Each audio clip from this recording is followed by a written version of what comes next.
Gene. Good to see you.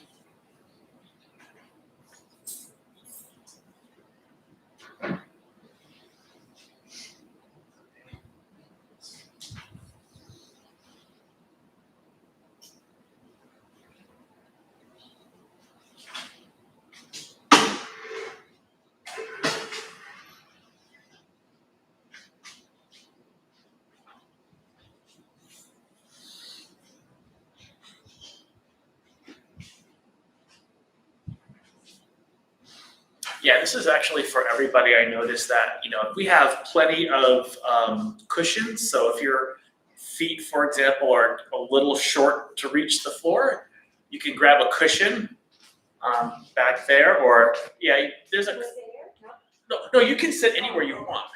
But I'm just saying you can put the cushion so you can put your feet on the cushion if you want to still sit in a chair.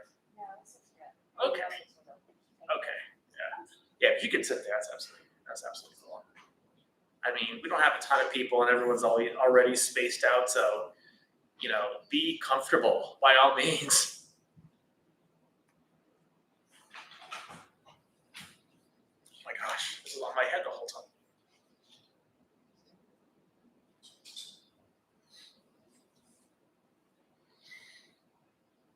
Hi, Brian and Linda. I think that's you guys, but hi. I had my when I did the class online only. We had our regulars for Wednesday, so I'm just saying hi to them. They're still on there, and so I'll tell everybody. My thing is I always wear pajamas, so I have my Sharks today. So pajamas are not required, but they are encouraged. Just FYI.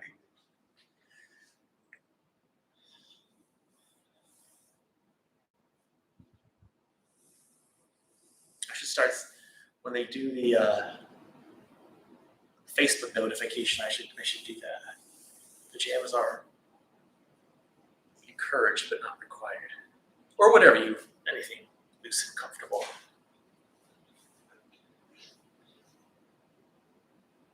Yeah, I thought it was you guys.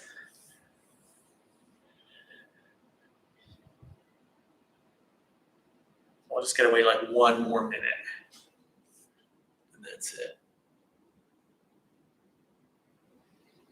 Okay.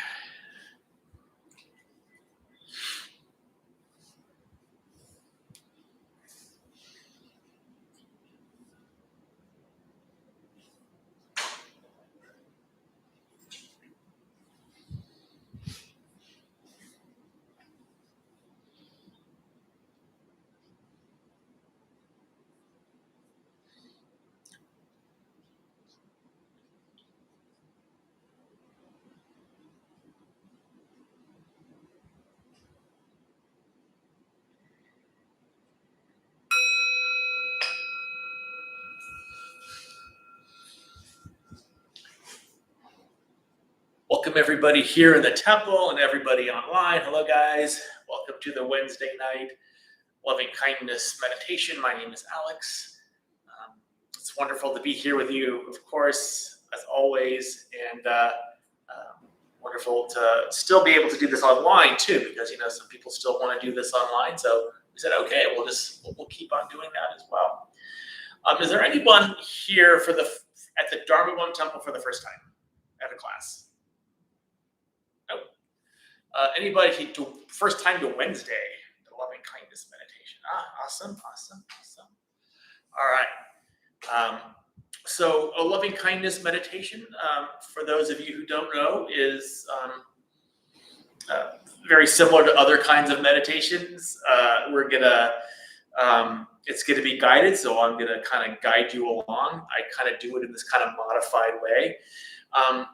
So the word that we're talking about when we say loving kindness is metta, M-E-T-T-A. And this wonderful word, metta, comes from the Pali language, which is a language that we think is pretty close to what the historical Buddha spoke. And when you translate this word into English 2,500 years later, it has a very rich meaning. It can mean loving kindness, unconditional friendliness, goodwill, and it's simply a wish to be happy. It's a wish for ourselves to be happy. It's a wish for others to be happy.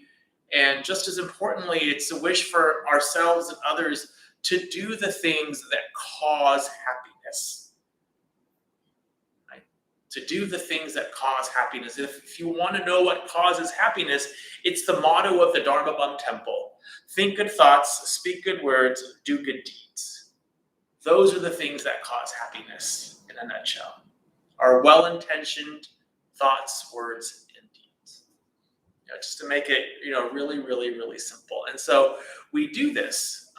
We do this in our daily practice, and we focus our this particular meditation on loving kindness, on wishing ourselves loving kindness, and wishing others loving kindness. So how we're going to do this is, since there are new people to loving kindness meditation, the kind of the way that it's historically done is we wish loving kindness for ourselves, and then for a loved one, and then for a neutral person, and then for the enemy. And the idea is we're starting close to our heart, where it's the easiest to wish ourselves loving kindness, and just going further away from our heart, to a loved one, to a neutral person, to the enemy, and then we do it for all beings. This traditional way doesn't necessarily work in our culture. This is my own view, just my own view. I have to be careful when I say that. And it doesn't work necessarily because, when I started doing this a long time ago, all of the questions that I got, because I would always ask, was like, it was really hard to have loving kindness for myself. And I totally understood that it was really hard to have loving kindness for myself too when I was the instructor. And because that's the way we're conditioned in this culture. We're not conditioned like they were in a lot of Asian cultures, where this meditation originated, where they're taught respect at a really early age. They're taught like the prayer. They're not even taught meditation. They're taught like the prayer hands, and they're taught to bow. When the monk comes, they're taught to put the little spoonful of rice in the monk's bowl, and bow and get a blessing. And we're not taught anything like that, So when they come to loving kindness meditation, and we tell them what to do, and it's really, really hard. So we do it in this kind of modified way, where we wish loving kindness for our benefactor or a loved one. It's the same thing, benefactor, loved one. And then we imagine our benefactor or loved one doing this practice for us, and then we do it for ourselves.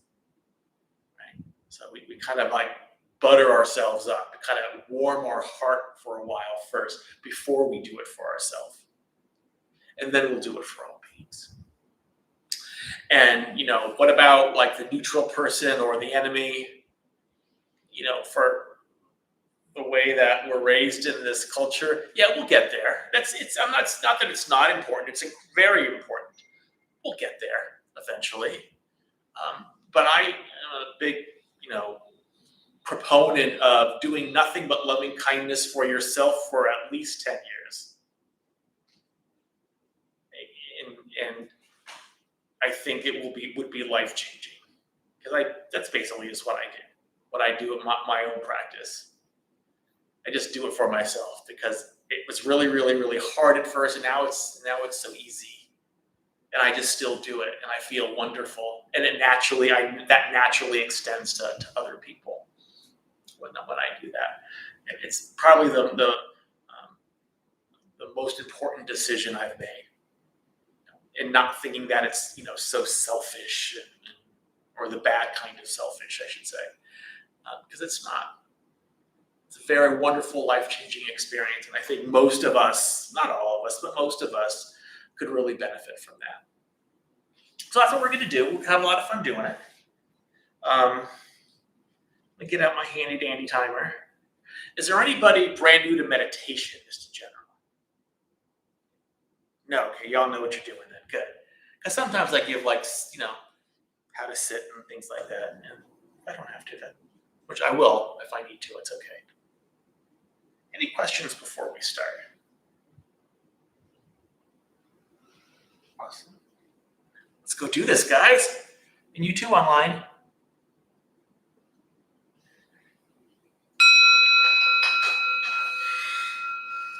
And so just allow your eyes to close, making sure you have that position that's nice and comfortable for you, nice and sustainable, so you're not likely to move around too much.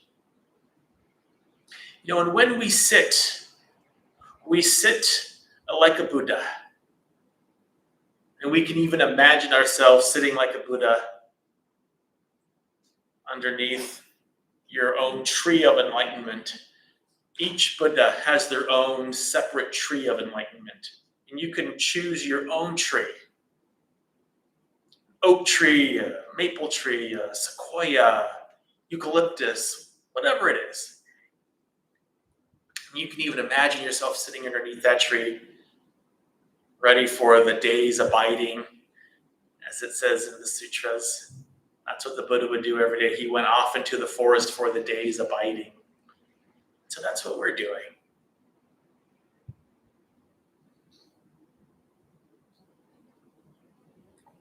So to begin, we'll just get connected to the breath. So let's just take a deep breath all the way in and all the way out. Just watching the breath go in and watching the breath go out. And just focusing the breath at the base of the nostrils, feeling that air go in and out as you breathe. And just kind of watching the energy of the breath. Because when the breath comes in, notice where the breath goes in the body. And if you want, you can even direct it to whatever place in the body it needs. Maybe your leg is sore or your arm is sore.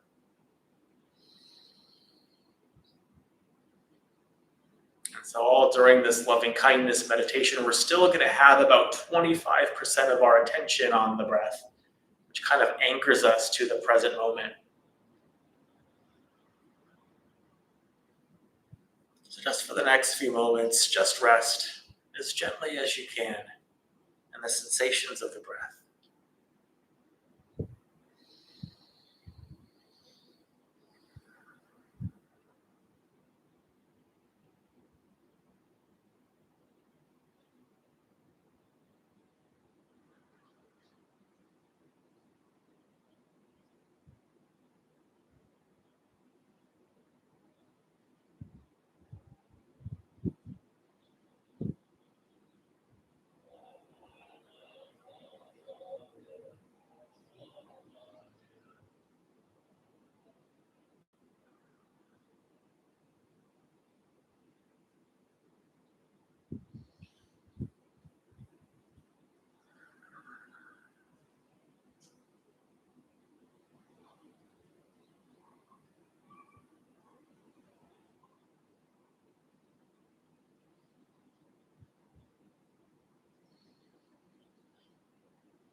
So, to begin our practice of loving kindness, we're first going to call to mind a benefactor. And a benefactor is anyone who has shown us great love or great kindness. Someone that's really easy. It's not even really a chore or an effort to have these wonderful feelings about them because we've already experienced their love and their kindness because they meant so much to us. They could be living, they could be not living, they could be a family member, they could be, a friend, good friend, teacher, something like that. So call this person to mind. Just think about their own wish to be happy, their own wish to be safe and protected and free from danger, free from illness. And the only thing we're going to do is just radiate loving kindness, unconditional friendliness, goodwill to this person. And however you understand that word radiate, I like to imagine a beam of loving kindness going from my heart to theirs. Sometimes I experiment with this beam of loving kindness with sometimes it vibrates and sometimes it doesn't. It's different colors and, there's a lot you can play with here and experiment with. And just picture them and just picture yourself just radiating loving kindness to them.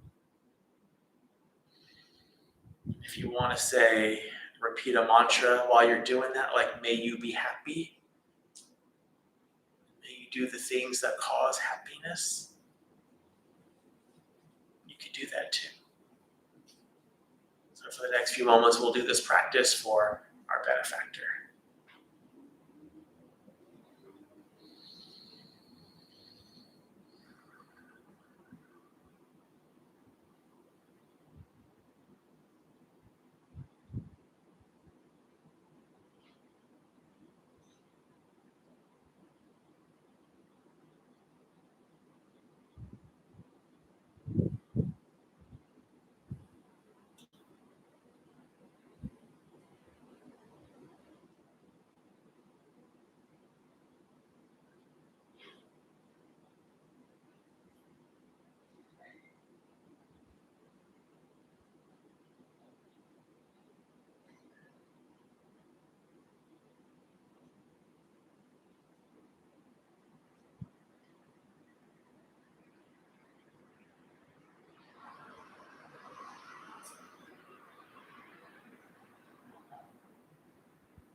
Shifting our focus now just a little bit from doing this practice for our benefactor to now imagining our benefactor doing this practice for us. And so it could be the same benefactor, a different one, doesn't matter. And just going to imagine them doing this practice for you, maybe shooting a beam of loving kindness from their heart to yours. Imagine them saying to you, may you be happy, and you kind of picture them and you're smiling at you. And your only job really is just to receive all of their loving kindness into your own heart. That's it. If it's easier for you, you could put your hand over your heart. You can smile because that makes it easier. You can just receive all of their loving kindness. If there's any tension or resistance in your heart, that's okay. Can you then just breathe into that? Just giving it some space.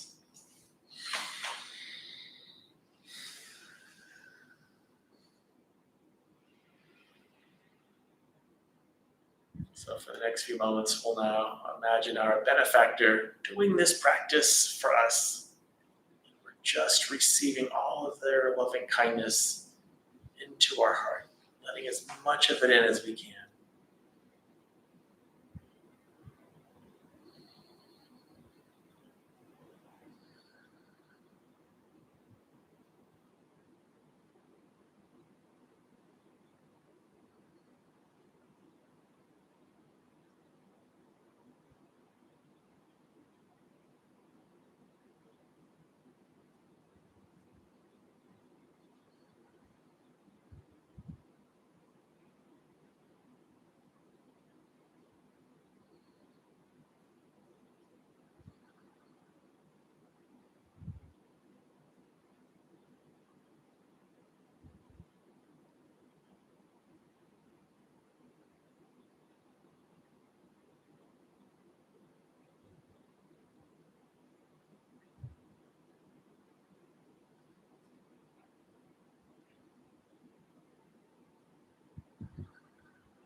Now we can again shift our focus to now let's try to do this practice for ourselves.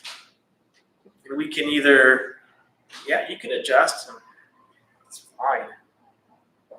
You can either kind of direct that beam of loving kindness back into your own heart. You can just, as well, you can say phrases like, may I be happy, may I be safe from inner and outer danger, may I be well in body and mind, may I be at peace and live at ease in this world. You can choose one or more of those phrases or concoct a phrase of your own. So long as it has this loving and kind intention behind it, it's fine.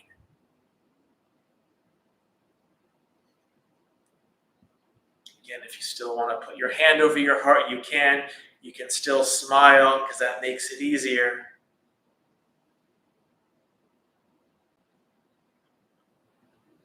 And just gently say these phrases or gently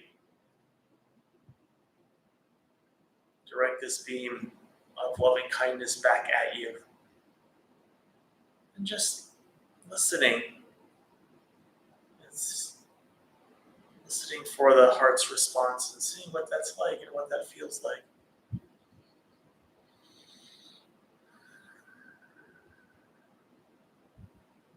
So we'll do this for the next few moments.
And then finally, we can do this practice for all beings in all directions and just go as far out as you can.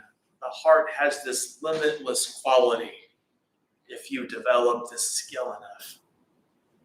And we can just assume we already have this limitless quality by doing this practice for all beings in all directions, no matter where they are, upwards to the skies and downwards to the depths, outwards and unbounded.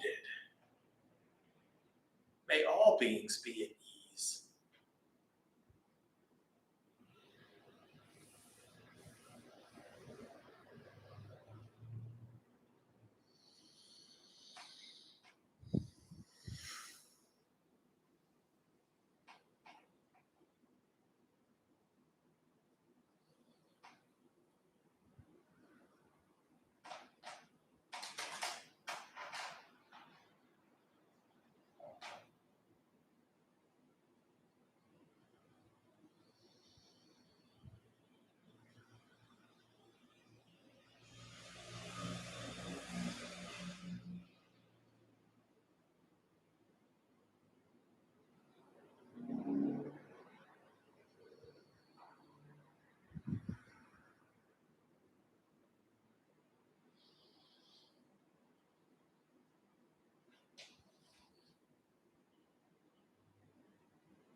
Open your eyes when you're ready.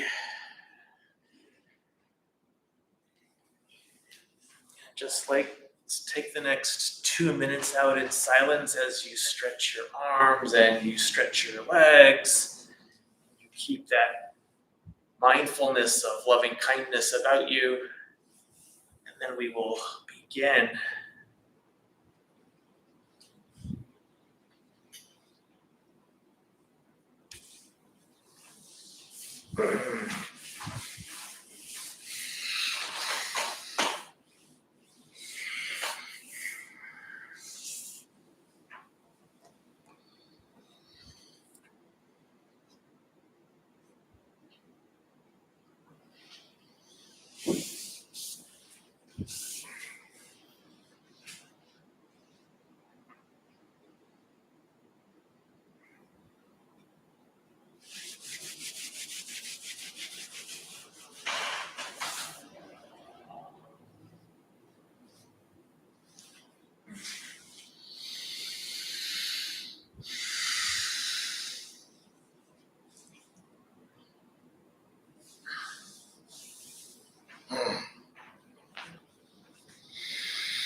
It was a long one.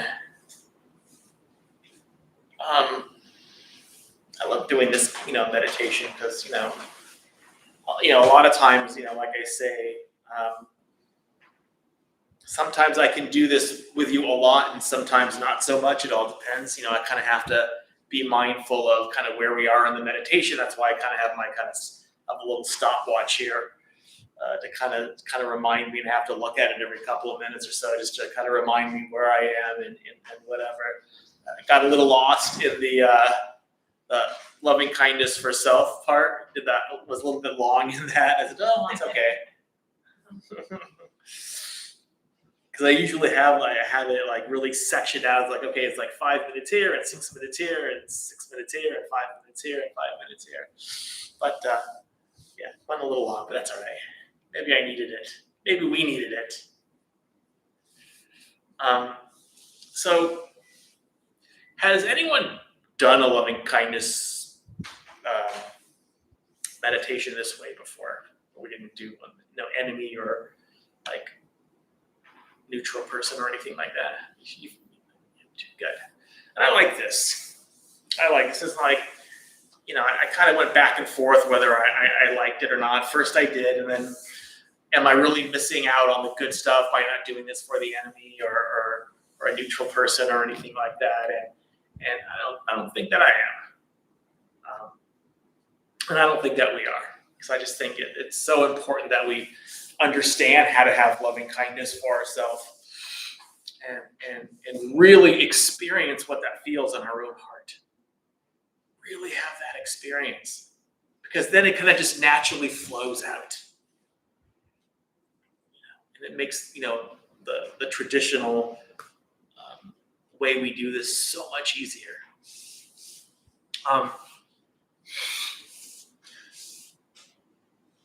So I will take this as the time, and this is for online too. That's for you guys too, because we still have a few people online. All right. So this is the time I take questions, comments. It could be questions on the instructions. I'm always really interested to know what your experience of meditation was like, whether you liked it or didn't like it, or what was easy, what was difficult, what was new, and whatever that was, or whatever questions you might have about Buddhism or anything like that. So yeah, chime in. What you got for me?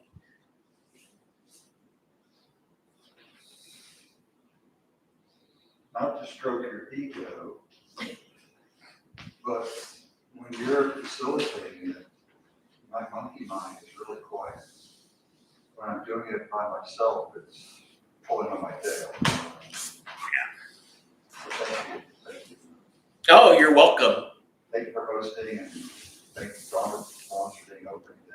It's such a blessing for me. Yeah. It's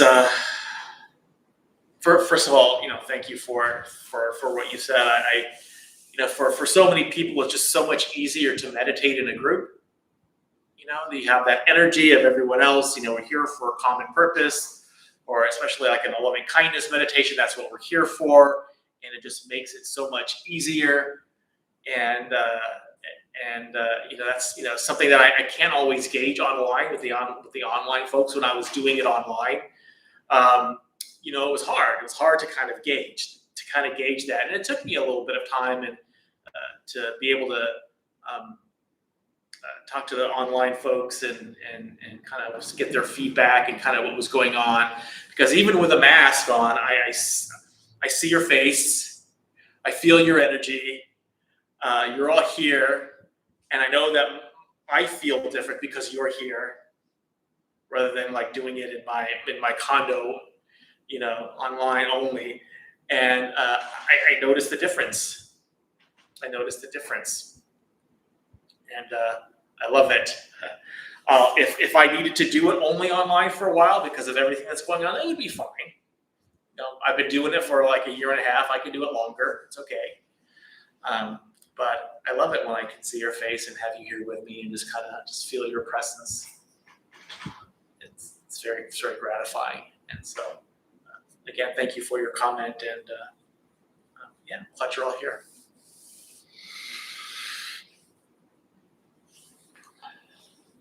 Talk to me a little bit about this kind of progression that we did. Do you feel it helped you, you know, when we're doing it for your benefactor first, and then imagine your benefactor doing it for you, and then doing it for yourself? Did that help you with having loving kindness for yourself and doing this practice for yourself? So do you want to say something about that? Yeah. So this was the second time that I've done it this way, and the first time was with you, and I didn't know that that's what was coming the first time. And so at the time I was having a lot of difficulty, and I had been watching or listening to a lot of Rinpoche. And so, and doing his meditations and listening to his teachings, and I was so happy that night you said you started with the benefactor, and so I was like, oh, I love him so much, and it's all about, and it felt so great and so wonderful. And then you said, now imagine that person doing it for you, and I know my voice is shaking because I immediately went kind of black and felt that I didn't deserve it. Really? You know, like that. Yeah, well, it's just like you're teaching that, or you're sharing that it's hard to do it for ourselves. It was even harder to imagine this really wonderful person doing it for me. And I couldn't believe it. Like I had an outer body sort of experience saying, wow, this is a real eye opener for how how you view yourself at times, and you know, how I'd like to really work on that, and I am, and I was, but that was very shocking to me, and then wonderful, and I kind of worked through it, and then as we progressed out, it got a little easier, and then tonight I knew it was coming, so it was a little bit easier, tonight, and because I've been trying to do it more for myself at home. Where I previously, when I've done a loving kindness, it has always been a person and sort of a mantra, to get through something or to forgive or to whatever. Yeah. So that's what's happened for me. I really enjoy it. Yeah, that's awesome. And that's not uncommon, kind of what you said. And maybe I'm glad you said that, because maybe I should just kind of tell people in advance what I'm doing and exactly the progression that we're going to do, because maybe that would help, and normally, like mostly I do, or no, not even mostly, sometimes I do, and sometimes I don't. When I think about it, I do, but now that you said that, maybe I should just do it every single time so you know what to expect, because maybe when, you're imagining the benefactor doing this practice for you, you could just ask Rinpoche, do you love me? Of course he does. Of course he's a Rinpoche. That's who he is. Which one is this? The current Mingyur Rinpoche. That's who? Mingyur. Okay. Yeah. And because there's lots of them, just by the way. Yeah. And they're all, I forget his middle. It's Meniere something Rinpoche. yeah, okay. Yeah, I don't know either. I've heard it, but there's lots of them, and the Tibetan practice is so focused on compassion. He's going to love you. He's going to have compassion for you and loving kindness for you, and that's like, and just to ask or even to ask yourself, Shane, do you love me? Of course he does. Of course he does. He loves everybody. Right? Why wouldn't you be different? Why would you be different?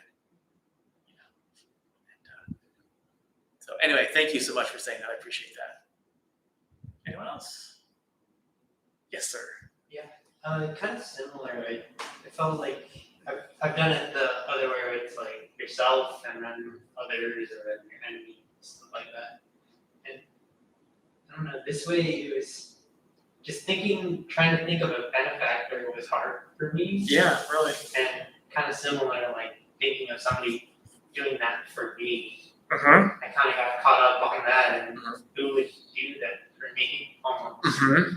And then I got kind of sad almost. Yeah. Yeah. Yeah, absolutely. And especially if you're not used to it, and you kind of think, it just kind of, it makes me feel better about the way that I do it. When I hear these things, because it speaks to when you were saying that, when you were just saying that and explaining that, and I'm just thinking to myself, oh yeah, you too, huh? Yeah, me too. Yeah, me too. I know most people here are saying that too. Yeah, me too. I had a hard time with that pre-COVID, receiving. And so I started small. And I just remembered or imagined when someone let me go first at a four-way stop, or the person at the grocery store, that they have more items they want me to go first.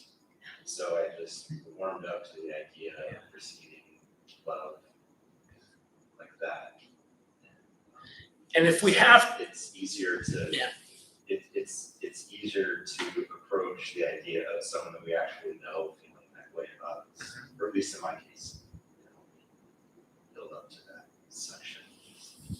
and if you wanted, something that you can do as well is, when I say choose a benefactor, you don't have to do it right then and there. Even though I say choose a benefactor and I explain what a benefactor is, you can take your time in thinking about who you're going to choose. Because if you think about the entirety of your life, from your parents and to your siblings and to your friends, to your teachers and people who've meant something to you,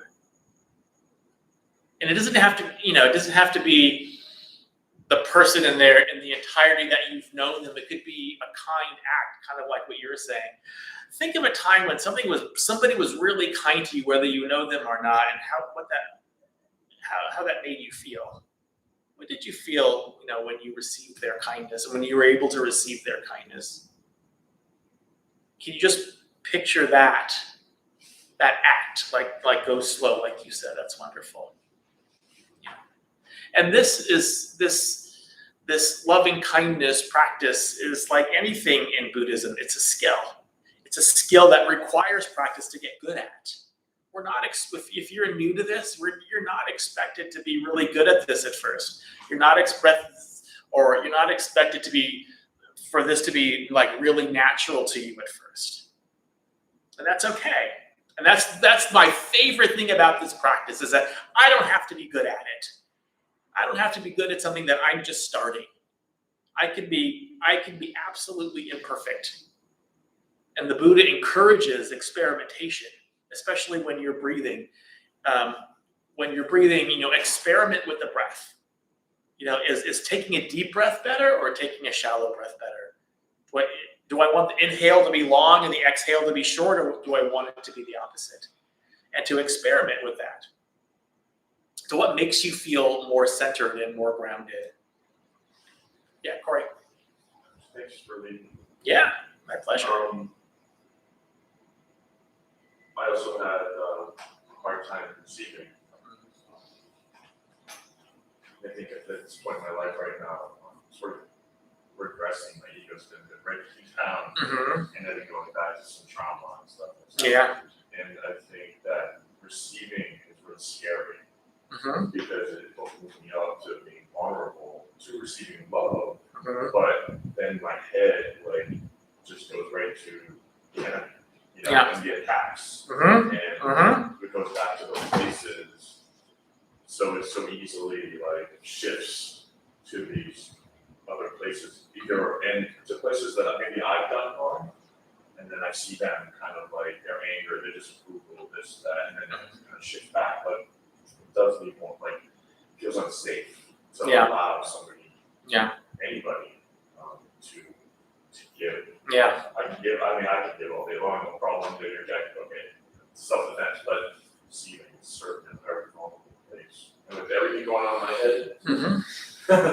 tons of arrows. And Yeah, and that's the thing that I was talking to my therapist, my psychiatrist about. I said, you know, one of the things that's happened during COVID is that in all this alone time that I've had, because I live by myself, you know, and I love it, and I love my own company, but I thought about some things over my life. And a lot of this trauma that I didn't even think was trauma, I had a lot of time to think about and think about the trauma of it all. And that's why I was talking last week. I'm reading this wonderful book called The Body Keeps the Score. It talks about trauma. It's like one of the great trauma books, and like most, it's flying off the shelves apparently.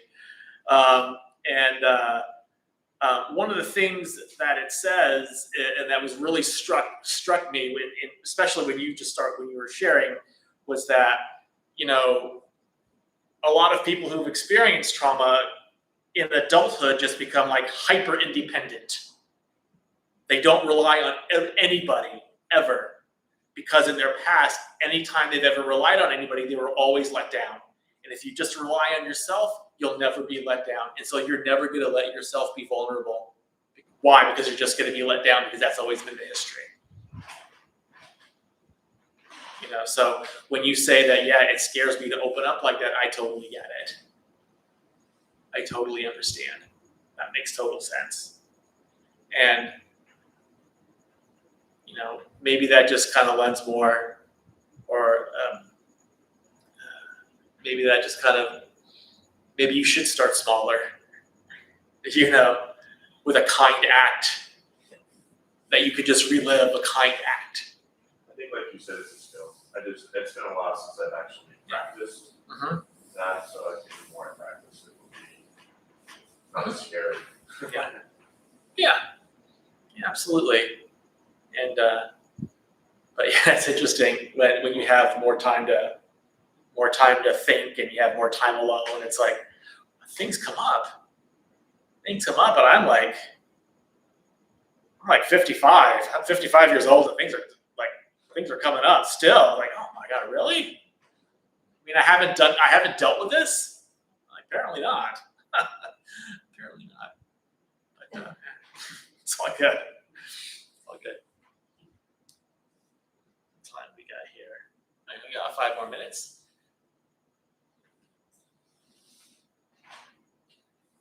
So for anybody, did that kind of progression help you when it came time to do loving kindness for yourself? Did that make it any easier because of that progression? I think the discussion has helped. The discussion usually does help, because it's like what is your name? Nate. Nate. So Nate. When Nate was talking, I know that kind of got you talking and you thinking, and it got me thinking too. And that's usually how it happens, because usually when somebody has a question, or they just kind of share their experience, especially in a group of people, you know, it's like, oh yeah, me too. Yeah, me too. Which is why, like, for people like, say, in recovery from addiction, you know, the rooms of recovery, that kind of group talk therapy is so effective, because you're sharing with people who've had the same experience. And even though this is not that kind of room, we've all had very similar types of experience, which is kind of why we're here. You know, and every time you can say, oh yeah, me too, it means that you don't have to kind of bear this burden yourself. Other people, even if you don't know them, they understand because they've kind of gone through the same thing. It's very freeing when you know that you're not the only one. There was this, I was on TikTok, and I was on Gen X TikTok, because I'm Gen X. And so I was on Gen X TikTok, and I saw somebody on Gen X TikTok talk about how Gen X people, when they were kids, used to eat, because we were kind of left to our own devices and kind of had to figure things out for myself. And this one person on this one video took out like the little jar of pickles, like a hamburger dill chips, and just opened it up, drank the juice. And I'm like, I did that. I still do that. I still do that. Because it's easy, and I think it just kills the pain for me. Because it's really sour. But yeah, that was just that kind of funny little video. It was kind of very eye-opening for me. It's like, oh yeah, you too? Yeah, me too. I didn't know anyone else did that but me.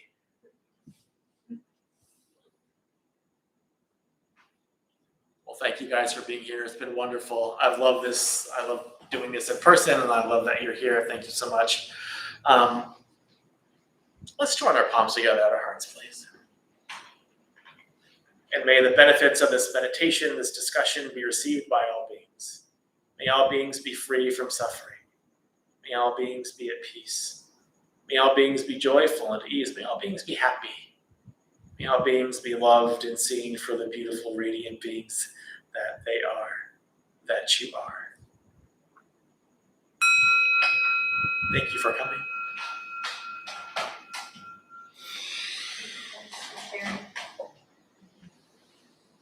Thank you guys, and we'll see you next time.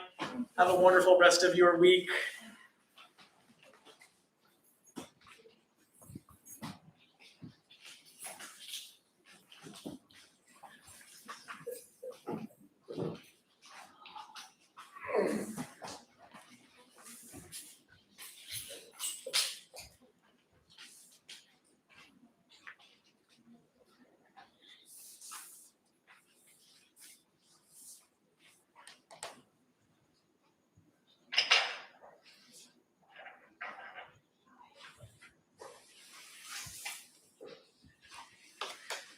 Hello, Juan. Hello, folks.